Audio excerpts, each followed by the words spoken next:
We are glad to have you folks. I know we'll have a few folks adding in as these first few moments go by.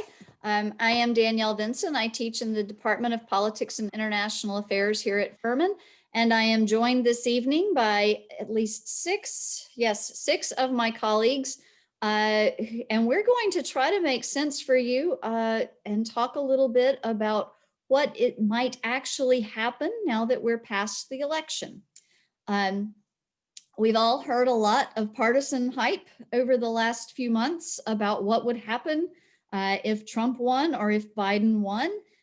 It now seems from our perspective that it is quite likely that we have President-elect Joe Biden. We are basing that on the assumption that it is highly unlikely that you would be able to throw out or find enough fraudulent votes floating around out there, particularly in the state of Pennsylvania, to undo the Electoral College victory. Even without Georgia or other states that might be contested at this point, at Pennsylvania, Biden is ahead by more than 50,000 votes, and that's a fairly substantial lead. So we are operating tonight under the presumption that we have a president-elect Joe Biden, and we're going to try to talk through from a variety of perspectives what that might mean for the country going forward.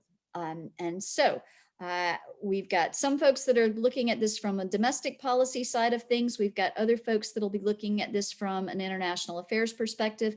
And each of us is going to talk for about 3 or 4 minutes on our particular area.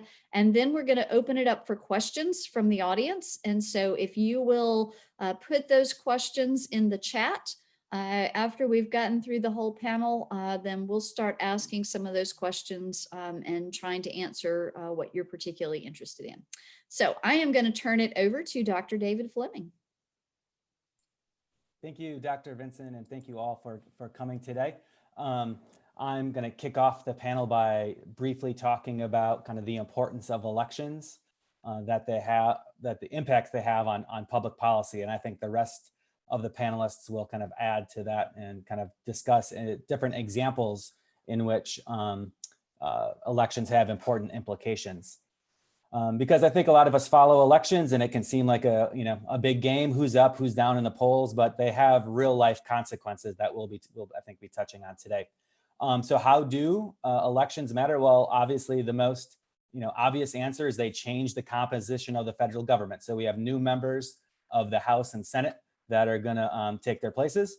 And obviously we see the same thing at the state and local levels. And so the composition is going to change. They have different policy preferences than those that were previously in office. So that can have big impacts on policy outcomes.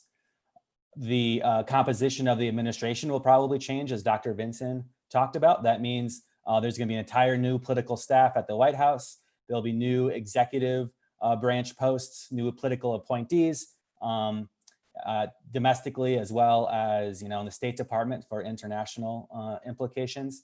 And so they're going to have different policy goals and things they're going to focus on. So that's going to be a change from what we saw November 2nd. The elections change the time horizons of political actors. So what does that mean? Well, on one extreme, we have defeated members or those that are retiring. They no longer have any electoral reasons to act a certain way in office. And so that can go anywhere from the president down to mayors. And maybe Dr. Vinson might talk about that. There's important things that are going to have to happen in Congress in December in terms of budgets and things like that, and COVID relief. And so elections change time horizons, and that has important policy implications. Included in that are people that are going to be thinking about running for president in 4 years. The race has already started. And so those politicians are trying to make meaning of the election. And I think that's important. The kind of the underrated impact of elections is how they have impacts on the electorate and policy actors and non-elected political officials generally. We often kind of forget about the role that they play, but most public officials are not elected. And what they are trying to do is to make meaning of of the election. So what types of policy proposals, have a chance now? Which ones aren't going to work? And we can see this fight happening right now about what this election meant. And maybe we'll have some of that debate on our panel. And kind of political actors are trying to argue on the right and on the left within the parties and between the parties of kind of what policy implications can we take away from this election. So that's all part of this fight. Lastly, on the individual level, it's really hard for us, for our votes to make a big impact on elections. We're kind of one person in a huge electorate, but when we kind of aggregate the election results, it's a huge kind of shock to the political system, and it kind of redefines the game for all the political players and can have huge policy implications at the federal, state, and local levels. All right, thank you for that. We'll turn it over next to Dr. Arciniega.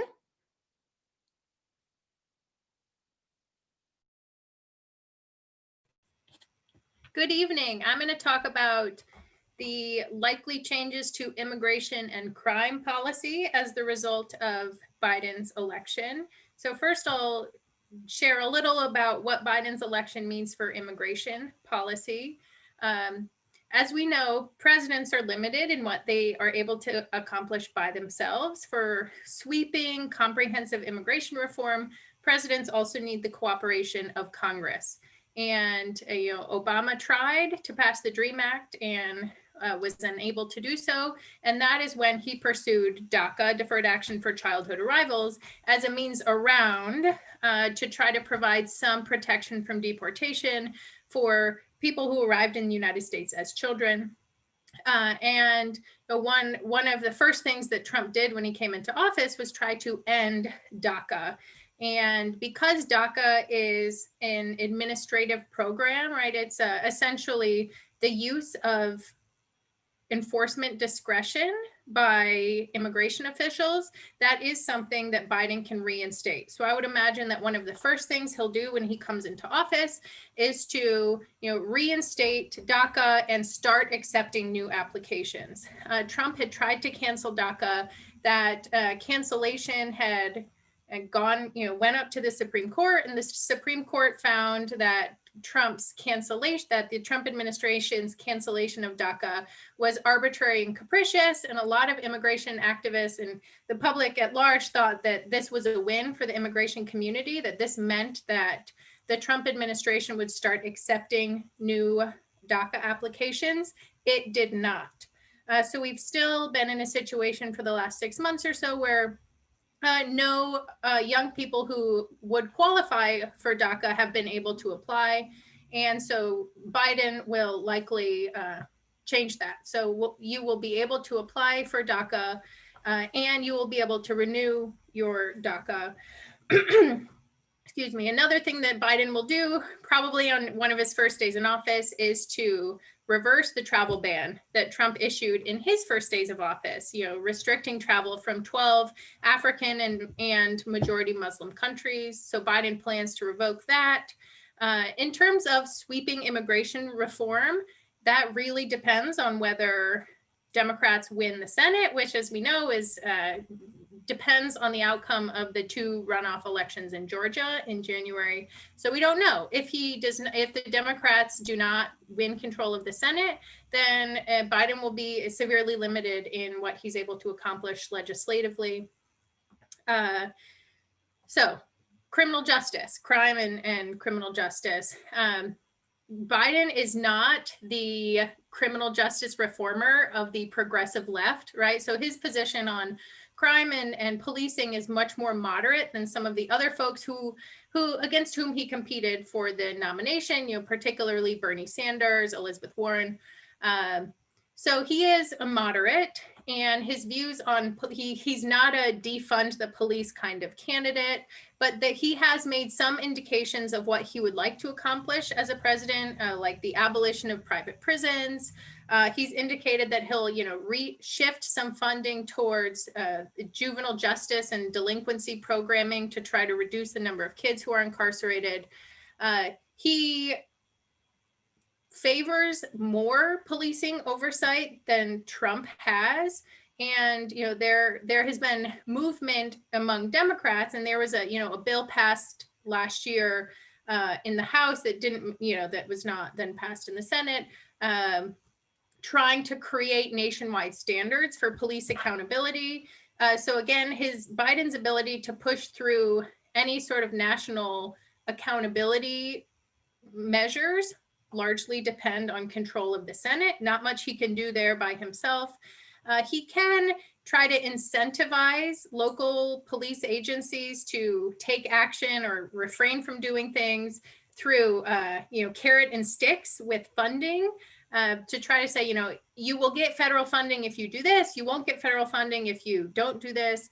But only 3% of the budget for local most law enforcement is state and local, not federal, and only 3% of local police budgets come from the federal government. So the amount of sway that Biden can have just through, kind of the carrot and stick measure is pretty limited. All right, thank you. We're going to shift gears a little bit and look at foreign policy and what's likely to go on there. And we will start with Dr. Nelson and hear a little bit about Europe and our allies. Great. Thanks, Danielle. And thanks all of you for tuning in tonight. So I'm going to make some general comments about foreign policy. And then a lot of the specific things will have to do with Europe. Dr. Kaup is so much better on China than I would ever hope to be. So I will try not to talk much about things I don't know. This is what I think we need to think about in terms of this new administration. In terms of foreign policy, you always think in terms of continuity and change. What is going to be relatively the same, and what is going to fundamentally change? So let me start with change. I think a Biden presidency is, first of all, going to change its tone towards the rest of the world.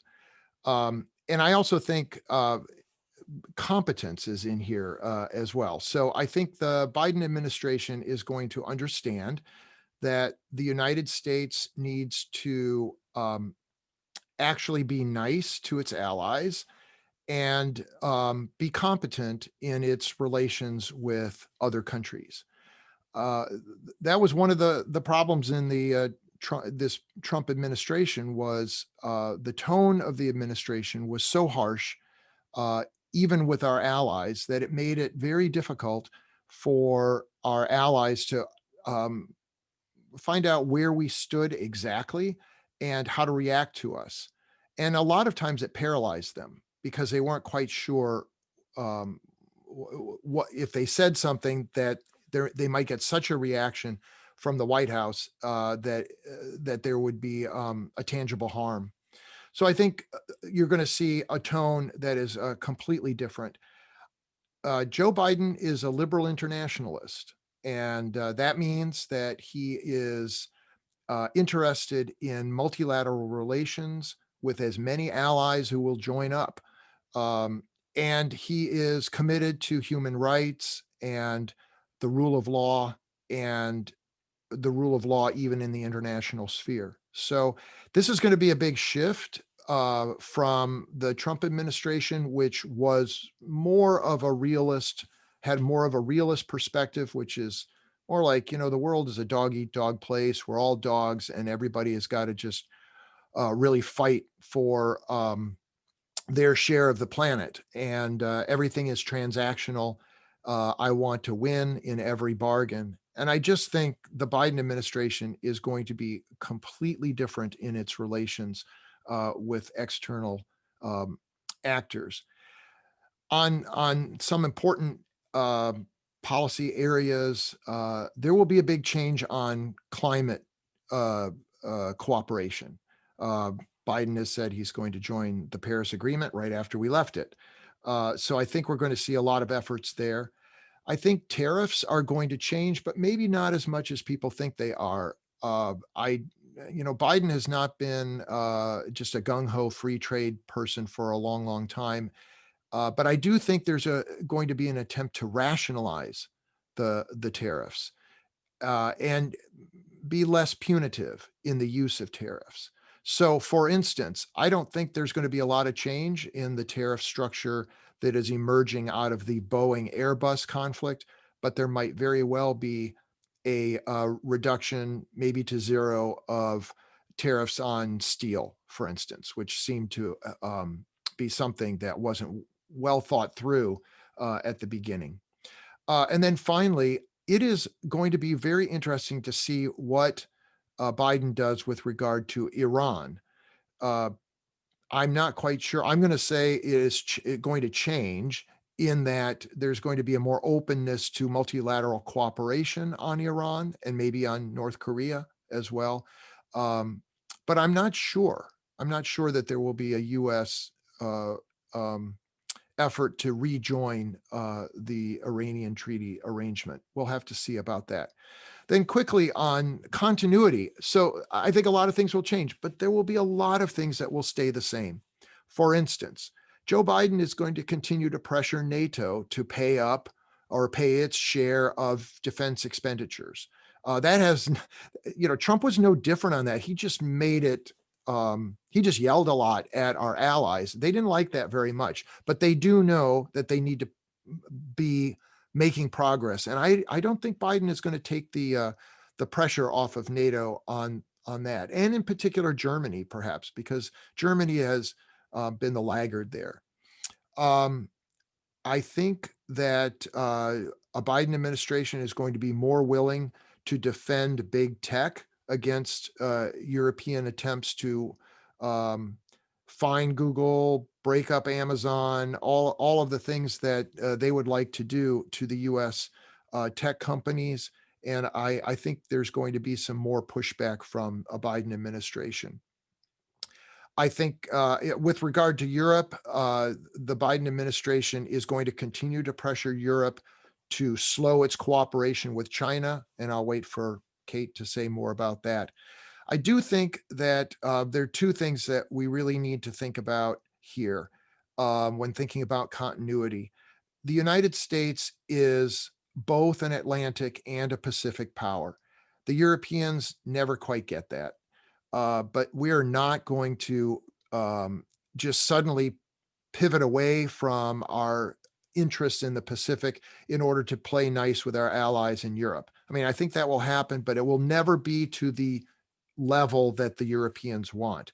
We have to pivot to the Pacific because that's where the geopolitical action is right now. And then finally, we're still going to be managing global decline, that is, decline in our relative power to the rest of the world. It is a more dangerous place with a much more powerful China, with a Russia that doesn't play by all of the rules, and with a Europe that is unwilling to really project power in any meaningful way, even though they have the biggest economy in the world. So that is still going to be tricky for the United States, and Biden is going to face the same trickiness that Trump did, but he'll do it with a different tone and in a different way. Thank you. Thank you. Next, we'll hear from Dr. Kalp about China. All right, great, thanks. So it's a good piggyback on Dr. Nelson's comments because I agree with his analysis pretty much entirely. I'm optimistic that there are going to be changes under the Biden administration, and I'll get to those in just a minute. But I think in order to understand the significance of those changes, we need to look back and see the significance and the huge, I think, tectonic shift in China policy that has come with this Trump administration.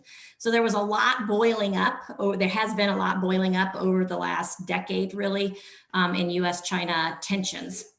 So these were not new tensions in 2016, but you had things like China's sudden rise over the last couple of decades, where China used to make up less than 1% of economic global growth. They now make up 27% just over the last four decades.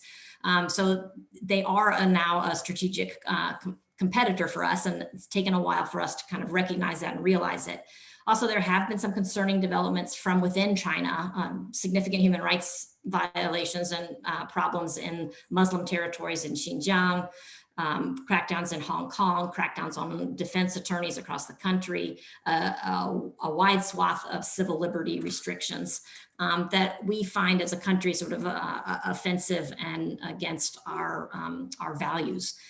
So I think where the shift came was, all these kind of tensions bubbling up. With the Trump administration, he's really changed the discourse, and I think that has really led to a change in US public opinion towards China.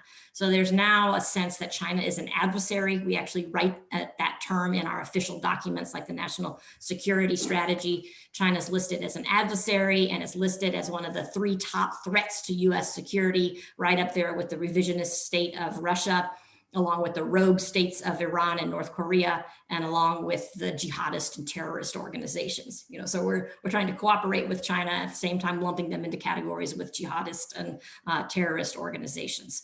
And public opinion has followed this rhetoric coming out of Washington, and that's been well documented now. So there's this negativism, and the tone that Dr. Nelson talked about is just gone crazy in Washington. China is now seen as an enemy, espionage, trying to undermine our entire American democracy, as Vice President Pence worded it. This whole kind of, there's a US attack on sort of the foundations of the Chinese political system, and actually outright saying that we can't have the changes that are necessary with the Communist Party in power, which I think is a kind of a frightening statement. So I think that's going to change, partly because it has to change. We need to have cooperation with China in order to promote American interest and to promote global security and global prosperity, and to control this global pandemic as well. So there has to be greater cooperation. I think how we're going to get there, and I'm optimistic that the Biden administration is going to do this.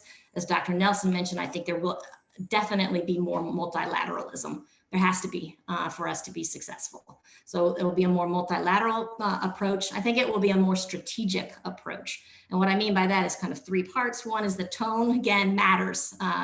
You can't achieve our objectives by attacking the Chinese core foundations. So tone matters. I think we're going to be more nuanced and strategic in terms of using our full arsenal of tools. So we don't have to just jump to huge swaths of $300 billion worth of tariffs imposed on China. Instead, we can use different legal methods within the United States, within the World Trade Organization, through cooperation with multilateral organizations. So I think we'll use more of the tools at our disposal. And then in terms of strategy, I think we will also be more willing to think long-term. The changes that we need for our own interest in terms of improving trade relations, in terms of promoting human rights and any of our other goals in China, these require really major systemic changes within China's domestic political system that can't be imposed and forced on China by outside.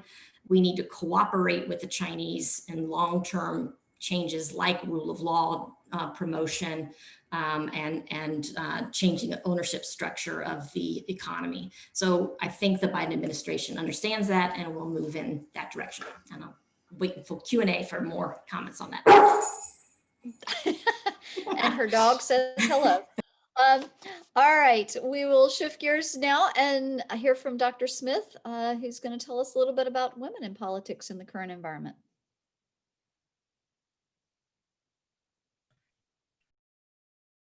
Thank you, Danielle. I'm trying to share my screen. Give me 1 second.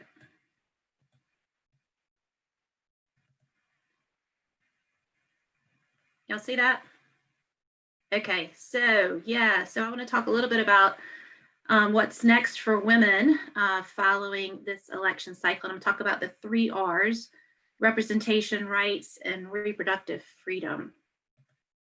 So let's think a little bit about what happened this election cycle and the significance of it for women and for our democracy generally. We really have moved in this election cycle to greater representational diversity. If you look on the left, we see it right here with the first woman, an African-American woman, Indian descent woman, in a long line of white male vice presidents. So now we have a woman elected. This is the highest office a woman has ever been elected to. We had an increase in the number of women in Congress. It was a modest increase, but it was an increase nonetheless. So we're moving to greater descriptive representation. And we know that diversity matters. It matters in a lot of ways for our democracy. It changes our views of what a leader looks like. It increases interest in politics among a more diverse citizenry. It has a role model effect. It energizes people to that look like those people to also consider that holding office, running office is a place for them. As Dr. Fleming mentioned, we're likely to get greater diversity in the cabinet and other appointments by the president. Biden has pledged to appoint a diverse cabinet. Trump's was one of the least diverse. So lots of progress and a lot of potentiality here. Women have been activated. They have made significant, had a significant impact on this election. Stacey Abrams in Georgia being one of those people as we're watching this Senate election, and we looked at the turnout in Georgia. So a significant period in terms of representational diversity.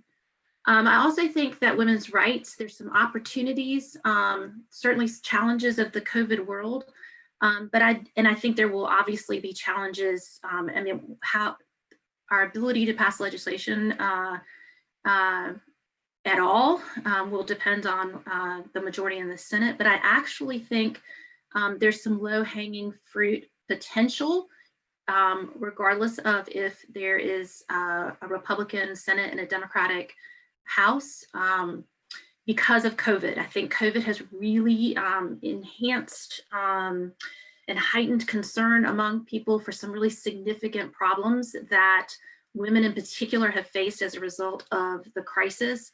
You know, almost 1 million women have had to remove themselves or left the workforce because of childcare or caregiving needs. And this has really fundamentally changed the nation's understanding of some of the really systemic problems that we have in our society. One of those is the lack of paid family leave. We're the only industrialized nation that does not have paid family leave. We even see pretty strong support among Republicans. A recent public opinion poll found that 71% of Republican respondents agreed that medical leave, that unexpected illnesses happen and people exhaust their ordinary sick leave, and that small contribution from everyone providing a safety net is something that we should support. Joe Biden is in favor of paid family leave. I also think reauthorization of the Violence Against Women Act is some low-hanging fruit. It has been around since 1994. Joe Biden was a co-sponsor. This is one of his #1 priorities in the first 100 days. It's been reauthorized every time it came up for reauthorization since 1994, except that it, in April of 2019, passed in the House with bipartisan support, and the Senate never took it up. There are a few things that are controversial about it for Republicans in the Senate. I can talk about that later. But domestic violence has increased significantly as a result of COVID, or as part of COVID. In North Carolina, they recently reported that domestic violence has gone up 114%. And so support for domestic violence shelter, education, these kinds of things that the Violence Against Women Act provide, I think is a possibility. Pay equity is maybe the push one that I've put on here, a possibility, certainly something that Biden has argued for, but the gender wage gap is only going to grow as a result of COVID. And increasingly, we do see corporations that are interested in moving towards pay equity analysis. And I think that as that gap grows, there might be some increased interest in moving towards passing some legislation that's been out there for a little while, the Paycheck Fairness Act, for example, which among other things is asking for transparency in wages in corporations. And then the last thing that I just want to talk about, and we can talk about this more, and I hope that Dr. Halva Neubauer and Dr. R.C. Naga will also contribute to this conversation, but is the question of reproductive freedom. So this is, really centers around the Supreme Court, which is newly constituted with a 6-3 conservative majority. And a lot of people are asking what will happen if eventually the court rules to overturn Roe. There are 2 abortion cases that have reached the court. There are a lot of others in the pipeline.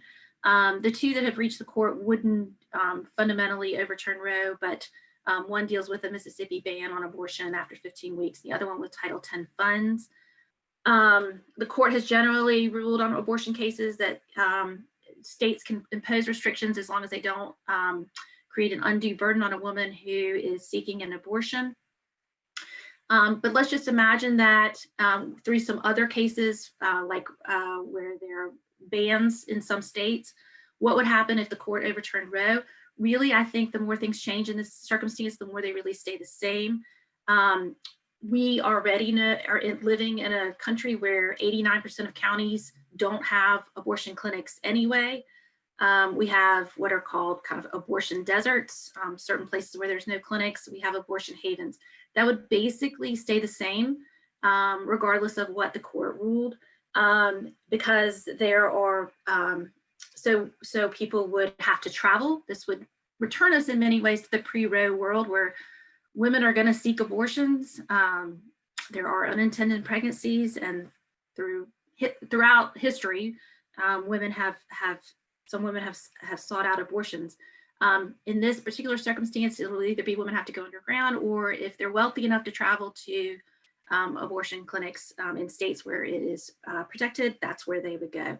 It'll also depend on the willingness of state prosecutors to charge women for abortion if as a crime. So that also will fundamentally affect things. Last thing, and I'll open, I'll be happy to answer questions as well. But the question of contraceptive access certainly comes up if the Supreme Court decided to strike down the Affordable Care Act.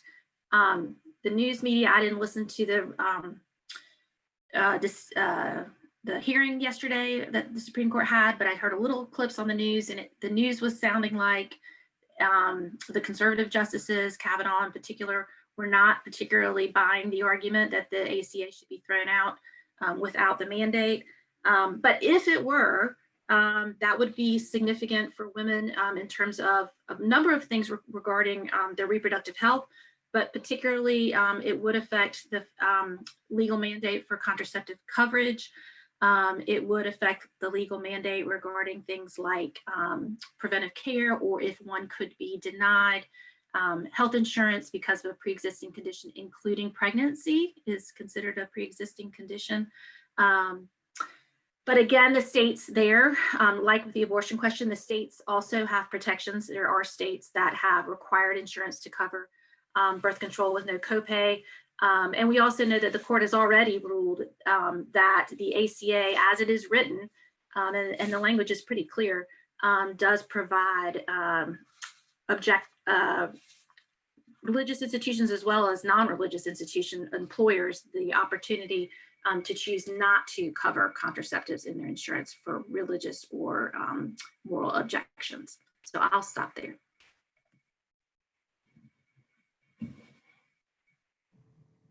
She moved her screen and all of a sudden I couldn't find the button to unmute myself. All right, we will now turn to Dr. Halva Neubauer, who's going to talk to us a little bit about what things look like at the state level. Thank you, Dr. Vinson, and welcome to all of you tonight. I'm glad to make a few comments about what's going on in the states as a result of the 2020 elections. And the headline is to steal a line from Professor Smith. I mean, plus ça change, plus la même chose. I mean, really the kinds of changes that occurred as a result of last week's elections are almost nothing.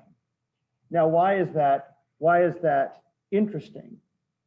Well, I think for some, there was the thought that there was going to be some kind of blue wave that was going to occur last week, and that blue wave was going to have a significant kind of impact on a whole set of down ballot races. And down ballot races are those that aren't at the top of the ticket, which in 2020, obviously the marquee race was President Trump versus President-elect Biden.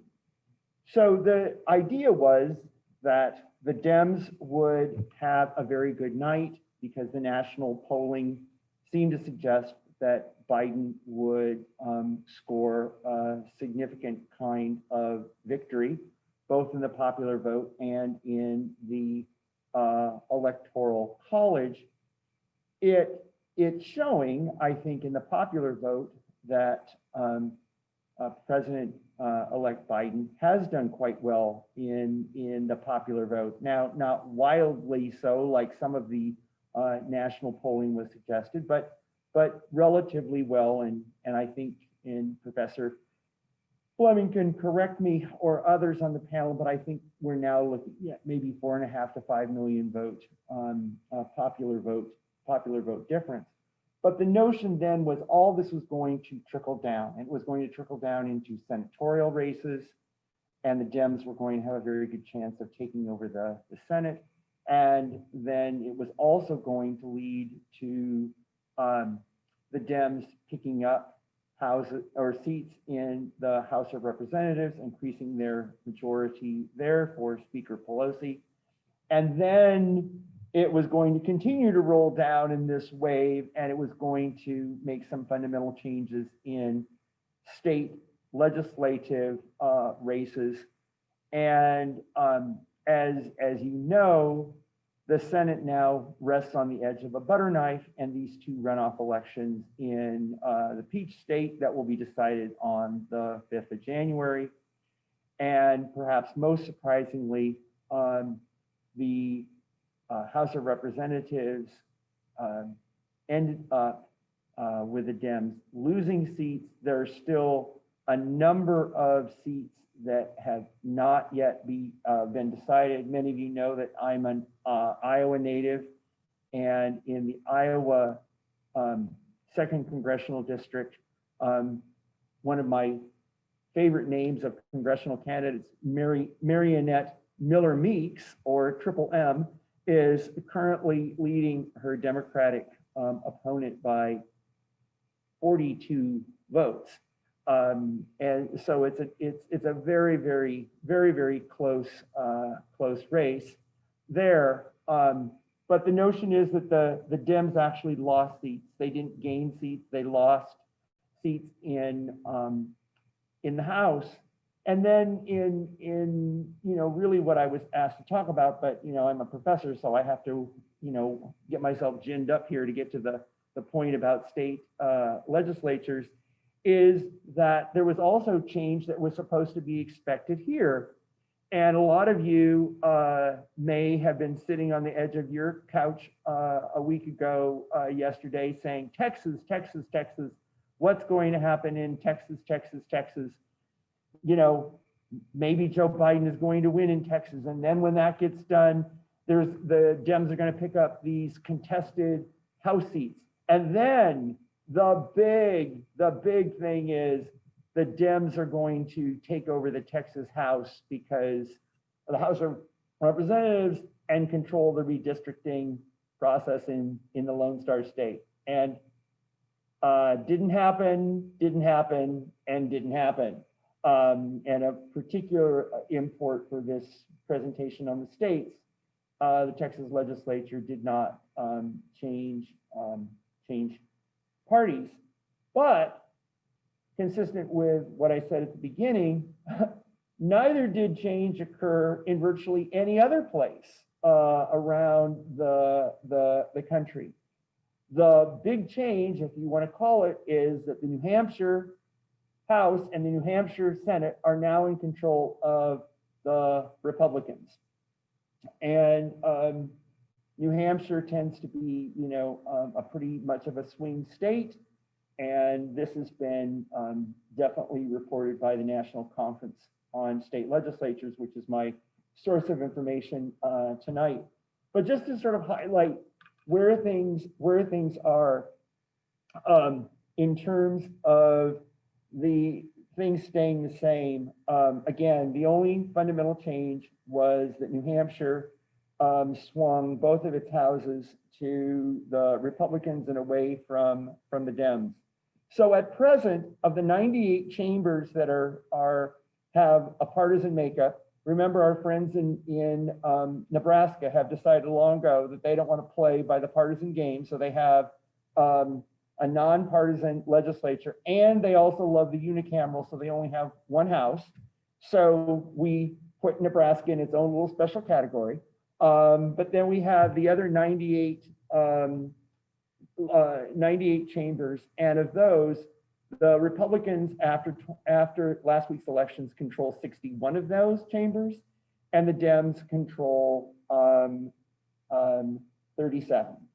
And this is, again, fundamentally the way things are as they were on the 2nd of November. But there are a few other things just to think about here as I wind up about state legislatures. And that is that consistent with this kind of hyperpolarization that's going on at the national level, it is certainly infusing what's going on at the state level as well. We now have only one legislature in the country that is divided, does not have a unified government, and that's Minnesota, in which the Senate is controlled by the Dems and the House is controlled by the Republicans. That's astonishing. We haven't been in that kind of situation since 1914 with that kind of level of party control. Moreover, we also don't have much divided government in the state legislatures.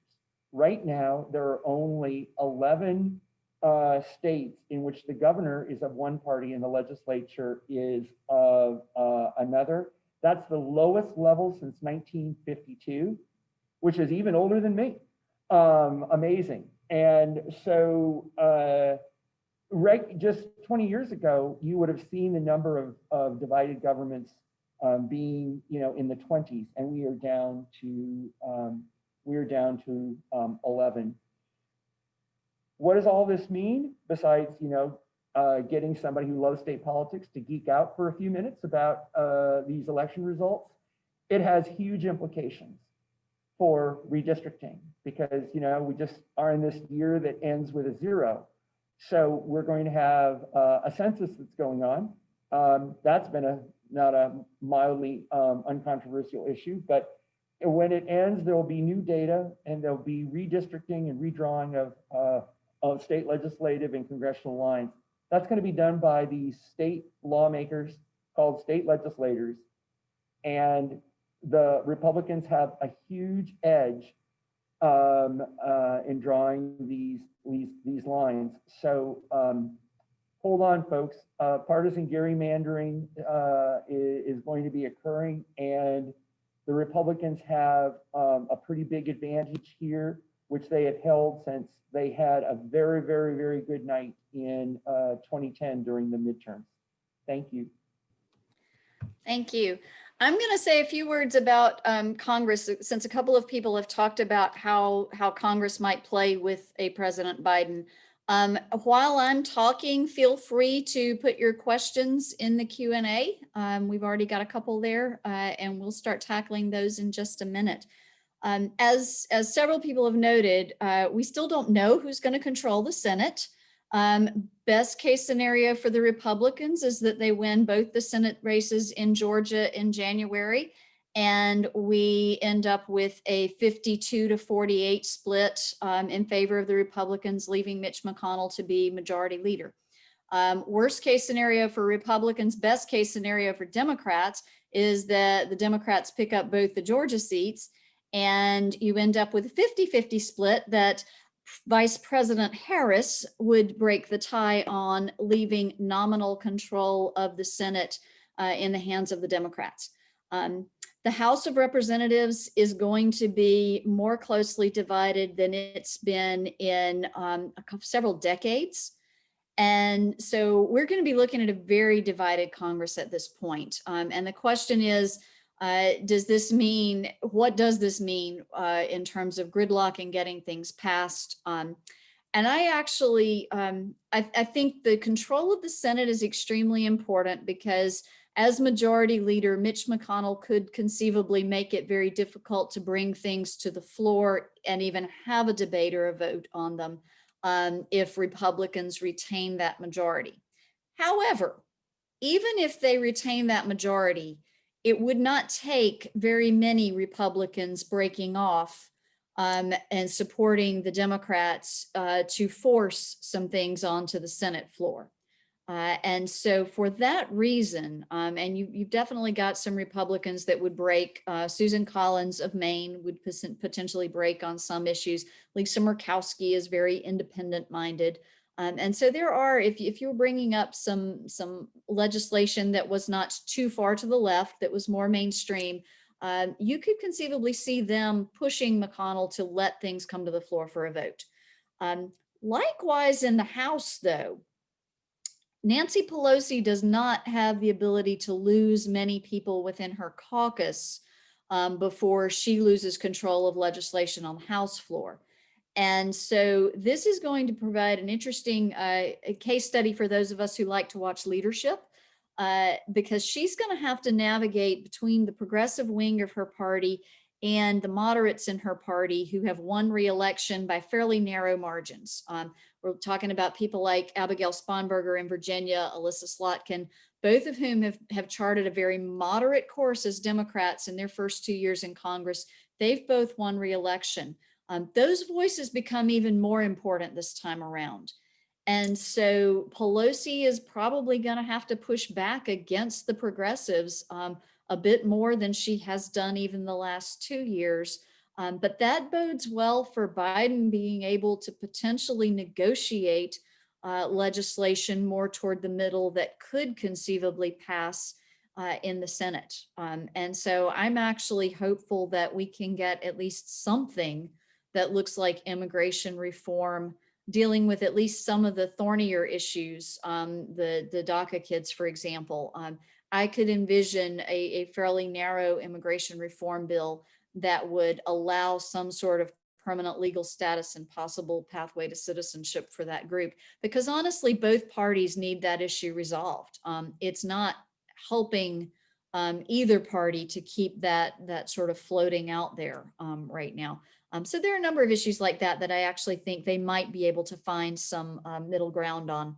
And Pelosi would then have some ability maybe to negotiate with the progressives. I think unlike the situation that we saw in the years with a Republican control of Congress, where both Paul Ryan and John Boehner kind of got bullied by the Freedom Caucus within their own party, and that group pushed them not to deal with some issues. I actually think Nancy Pelosi would be willing to cut deals if it came to it, just to solve some of these issues. She's near the end of her career. She's got not a whole lot else to prove, and going out by solving some problems actually might not be a bad option for her. So I am cautiously, very slimly optimistic on a few things actually getting done in this next election, next presidency. All right, with that, we are going to turn this over to questions. And I'm going to start at the top for right now. Does Biden's election reflect a redux of the Obama coalition, or was his electoral coalition different because he was able to attract more suburban voters? And what does the changing demographics suggest for future election? Dr. Fleming, you want to tackle that to begin with? Sure, that's a good question. I think a couple of important things to note about what we saw in 2020 was historic turnout. So the best estimates are that the percentage of eligible voters that voted is the highest since 1900. And so it's not simply a matter of people kind of changing their allegiances, but we saw a huge mobilization and turnout amongst the Republicans and the Democrats. And I think that's really important to remember. In terms of the Obama coalition, I think we've seen some changes during Obama's 2008 and 2012 victories. There were historic turnout numbers amongst Black voters, and then support for Obama amongst Black voters. In 2016 under Clinton, and in 2020 Biden, it seems like, according to some of the data, that we didn't see that high of turnout and support. And for white voters, particularly suburban voters, it seemed like they were more willing to support Biden than in previous elections. So there are some changes there. And I think maybe most interestingly, in terms of kind of going forward, are kind of what some of the early returns and some of the survey data says about kind of Hispanic voters and the diversity of Hispanic voters. Maybe Dr. Arciniega can briefly touch on that segment of the electorate was really important, it seems like, in 2020, and obviously will be really important going forward. Yeah, absolutely. So, the United States is projected to be a majority minority country by 2050, which means that, in another 30 years, no single racial group is projected to have more than 50% of the population in the United States. Most of that growth is coming from Hispanics in the United States. But it is a mistake to think of Hispanics as a sort of unified voting bloc. They absolutely are not. And this election made that very clear. So in Arizona, Mexican Americans broke for Biden in record numbers. In Florida, Cubans voted for Trump. And so Hispanics are often lumped together as you see voting statistics by race, right? And it's white, Black, Hispanic, and other, but it is misleading to think of all Hispanics. So Venezuelans and Cubans tend to vote conservative, and Mexican Americans are more likely to vote Democrat. But even within that population, you have a huge gender gap. And that really surprised folks in this recent election, is that Hispanic men were, about a third of all Hispanic men voted for Trump. So it appears, right, that Trump, between 2016 and 2020, Trump lost support among a number of groups, but not among Hispanic men. So if that trend continues, then the growing number of Hispanics in the United States will not necessarily result in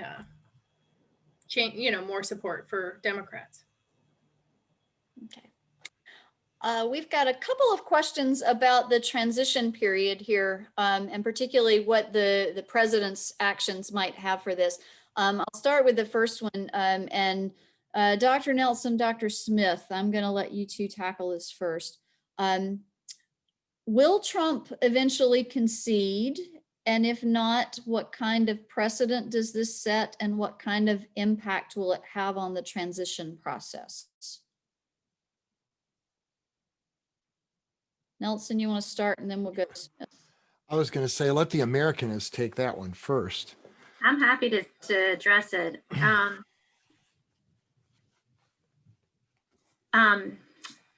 don't know. Trump has been very unusual. He's just not a traditional politician, and he has broken norms for a long time. Now, does he have to concede? No, it's just a tradition, right? So whether he gives a concession speech or calls Biden, that's the norm. But it's legally, there's no requirement for him to concede. What happens though if he continues to file lawsuits and question the legitimacy of the election? well, all kinds of things. For one thing, it drags things out. It motivates states, secretaries of states like in Georgia, just to say they're going to do a hand recount, right? I think they said that today. So that slows things down. The counts, everything's supposed to be done by December 8th. So there's a potential that things wouldn't be done by December 8th, which then technically Congress is supposed to decide the slate for the state, which is unusual, or give an extension. It also really is problematic for the future, I would say, and really, democracy is fragile. Democracy depends very much on the levels of trust we have in the legitimacy of our system, the legitimacy of the rules, the laws, our willingness to follow the rules and follow the laws. And this kind of questioning, this misinformation really that's out there about the fraud that's happening is really detrimental to our willingness to trust the system. And so if trust breaks down, we'll have a hard time keeping our democracy together. I really do think that trust is fundamental to our system. There's all kinds of things too. I mean, if Republican leaders continue to, and there's different arguments out there for what's going on and why certain Republican leaders have not congratulated Biden or said that Trump should concede. Are they just, keep letting Trump get used to it? Are they using this to raise money? A lot of there's these emails going out and texts going out that say, fight the fraud and donate here. There's apparently some fine print in those that said we can also use that to help pay our campaign debt and fund future campaigns. So is it a fundraising tactic? Is it just to kind of, so Trump can get used to it? Or is it something that, does Pompeo really mean it when he said there's going to be, a second Trump administration?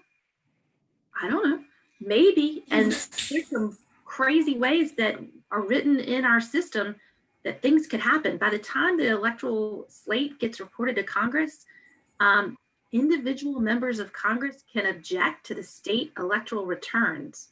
And then it goes to the House and Senate, who debate for a couple of hours about whether they're going to accept that objection. And that would be, and then we could get to a point where nobody has 270 electoral votes, and then it'll go to the House and the Senate. So there's ways to create all kinds of disruption that are built into the system that, as far as I know, no one's done any of those things in historically speaking. If I could chime in too, I think it's not just a danger to American democracy, it's a danger to democracy globally. We're sitting again with 1.4 billion people promoting in China a very different system, and they're looking at our system saying, why would you choose that? When you've got, we've got control of the pandemic, we've got, an economy that's rising faster than America's now. The whole range, and we don't have this kind of chaos, and we don't have divisions, huge divisions among our people. So, it's whether or not we have reached our own goals historically, we have always proudly projected those goals. And I think we have been a model globally. And I think that's under threat right now. Dr. Nelson, do you want to add anything? I don't know. I don't disagree with my colleagues. I don't think I do.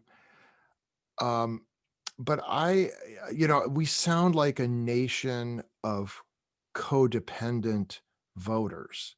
We're trying to keep this guy comfortable in his upset psychological state. I don't know. That's what it sounds like, the Republican Party, at least the way Dr. Smith has described it. And I don't see a lot of evidence to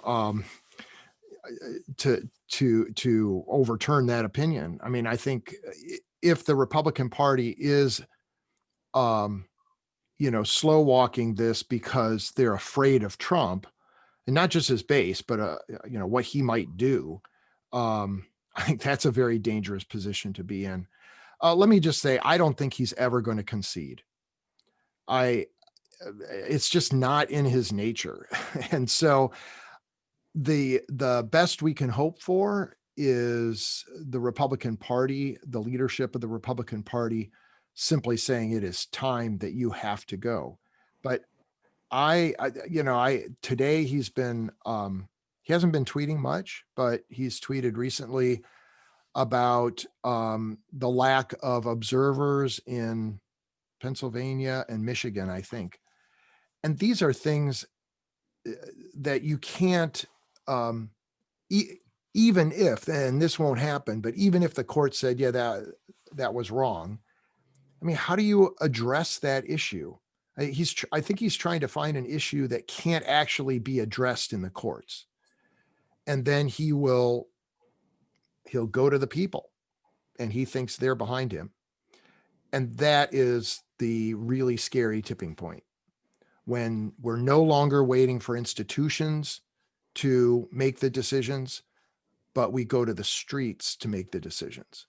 And if we get there, Lord help us. That brings up another question somewhat related, and Dr. Arciniega, you can start with this one. Where are things kind of right now with the lawsuits? Are there any credible issues currently making their way to or through courts that will have an impact on this transition period or the possible outcome? Not that I'm aware of.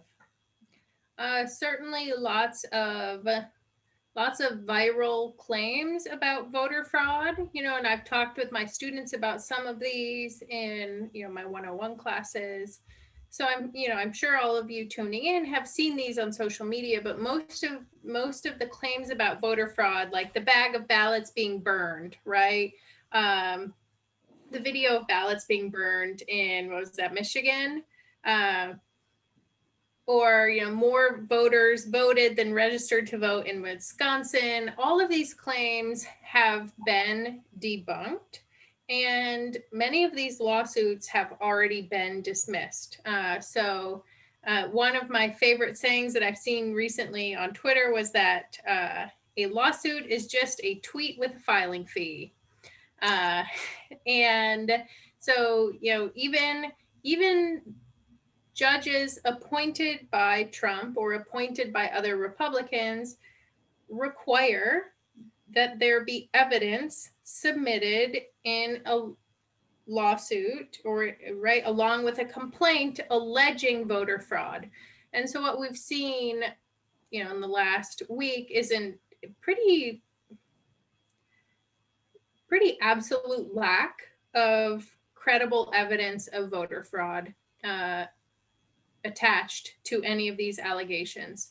And so even though, all high level, Trump and Pompeo and spokespeople for the White House are saying voter fraud, voter fraud, voter fraud, there just has not, even attached to the lawsuits, there has not been credible evidence. So unlikely that any of these, maybe the ballots that were received in Pennsylvania after 5 p.m. on election day may not be counted, but that still may not change the ultimate outcome of the election. And both of those last questions wanted to know a little bit more about how this might affect the transition period. And I think this is where you've seen some of this in the news in the last week about the General Services Administrator not turning over transition funds to Biden that normally would go to the president-elect to begin his transition team. We've also heard some executive orders that the bureaucracy should not cooperate and provide information or briefing books to the Biden team at this point. And that's the kind of thing that it is a bit concerning. If you want a seamless transition, the folks coming in kind of need to know what's going on right now. And get some of those briefings and have a better understanding of what the major issues are and sort of what the resources are right now to deal with some of the pressing issues, particularly with the pandemic. I think the one thing that sort of mitigates the effect of this a little bit is the fact that Biden is not that far removed from his time in the executive branch. He's only been out for 4 years. And as vice president, he did have a pretty good idea of what was going on in a wide array of policy areas and a wide array of departments within the executive branch. And a lot of the people that he's relying on have been in government and have connections with people who are civil servants in the bureaucracy. So they do have some information, but the longer this drags out, the more of a concern this becomes, I think. And so, yes, there are folks that are kind of watching this right now. Danielle, could Kate and Brent talk a little bit about the national security? I would love for them to. I think it's scary. That's kind of sums it up for me. You know, I think we're playing with fire. I think when we fire top leadership in the national security area and we don't brief the incoming administration on the key issues, you know, it exposes us to harm. And that's not, when you think about national security, I'm thinking in terms of sort of military. I think COVID is the biggest national security risk right now. And that's going to be a horrible transition without proper sharing of information. So let me just say that I painted, you know, kind of the worst case scenario, which I still think is a distinct possibility. But right now, I don't think there's a tremendous amount to worry about on if Biden isn't being given his due briefing or something like that. I think it gets much more difficult and scarier after New Year's. If we're into January and Biden's team isn't being briefed, then I think we have more problems. But right now, I guess that's, I worry about what Kate just said, firing all of the the people in the Defense Department. That would be scary at any time, but particularly now. But I think in this case, I think we can let the process go. But if it gets past January, then I'm going to be a lot more concerned. Dr. Newsom, are we done with our time, or can I say something? You can say something. Okay. So I so appreciate my colleagues who have I think given some very astute analysis, much of which I share. But lest all of you who are worried about these things are running for whatever your favorite medication is at this juncture, and I might be right behind you, given the dire analysis. I one thing to keep in mind about President Trump is that there's the show, and then there's what he does. And I really think, and so this whole thing, I'm not going to concede, there's fraud, you know, there weren't poll watchers in these places, you know, somebody burnt 50 ballots in a dumpster in, you know, behind a casino in Nevada, you know, whatever. I mean, you know, we've got all these things, but, you know, at the end of the day, I guess it's my belief is that he knows he lost, and he knows this isn't going to go well for him, and he's going to bluster, and make a big do about things, and then he's going to leave. I mean, I think without much grace, I agree there won't be a concession speech. I've even heard discussions that, you know, he won't be you know, won't be anywhere to be seen on the day of the inauguration. But again, I guess in my heart of hearts, I think it's going to work out, but it may be consistent with the Trump brand, highly unusual and violative of all the norms that we have seen to date.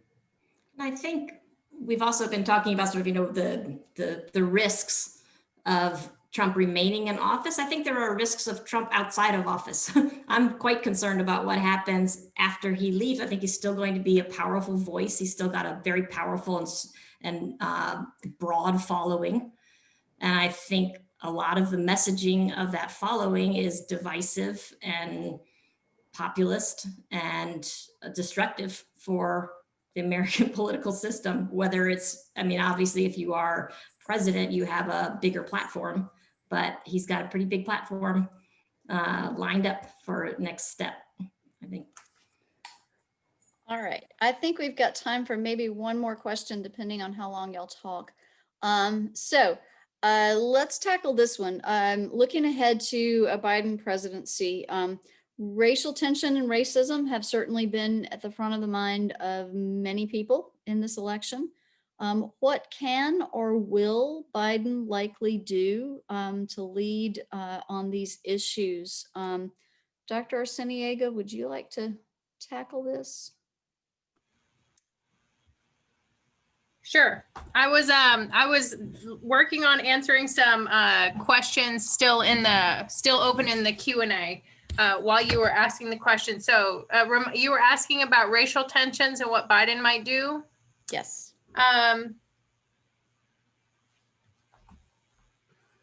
That's a hard question. I certainly think that, his selection of Kamala Harris as his vice president is symbolic in that, it creates a position of power for a Black woman, and Black women have historically been among, if not the most marginalized people in American politics.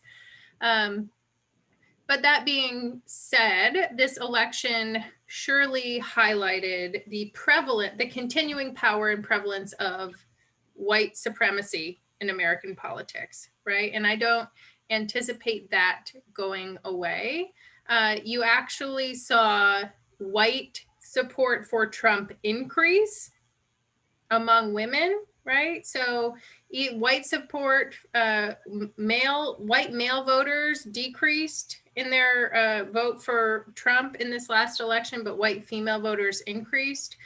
So a lot of Trump's racist rhetoric did not turn people off, especially women, white women, right? And it is unlikely, without control of the Senate, that Biden can pass any sort of meaningful national, 2020 civil rights kind of legislation or police reform legislation.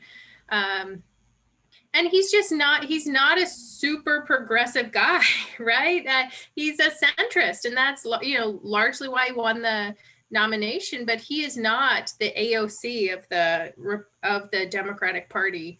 So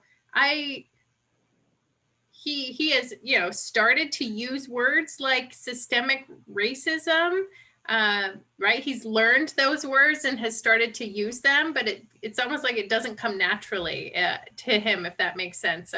So I think, stay tuned to see what happens in the Senate, and that will largely and his cabinet, right? If he chooses a more racially diverse cabinet, that could also have a big influence on race relations. I was going to add one other thing here. Let's not forget that the vice president this is not the top of her plans in terms of her future. She would like to be president. And my guess is this would be an issue that she might tackle, because this was a weakness for her in the primaries in a lot of ways because of her prosecutorial background. And so I would not be surprised actually to see them, especially if they're limited on what they can do with Congress because of the Senate control. I would not be surprised to see Harris take a leading role in working with the Justice Department to try to do as much as they can, at least through executive influence and the kinds of issues that the Justice Department pursues. And so that's where I would actually expect to see a little bit more leadership from a Biden administration coming from. All right, we have hit Yeah. our magic hour of 7:45. Yeah, could I just add one thing? Please. I think Biden owes an awful lot to African Americans, especially South Carolina African Americans, and in particular, African American women in South Carolina. So I expect him to at least be take symbolic demonstration efforts, something that will kind of try to mark him as a person who is willing to hear and do something for those folks. So I know I understand the whole thing about the Senate, but I think he's going to be more demonstrative. That was the word I was looking for, than Obama even. Yeah. That actually wouldn't surprise me at all. All right. We have hit 7:45, and I thank you all for your attendance. I thank you for the good questions, and I thank my colleagues for their participation. If you have further follow-up questions with us, you know where to find us on campus and our emails. So just shoot those emails our way, and we'll do our best to answer those questions. Thanks, and have a good evening.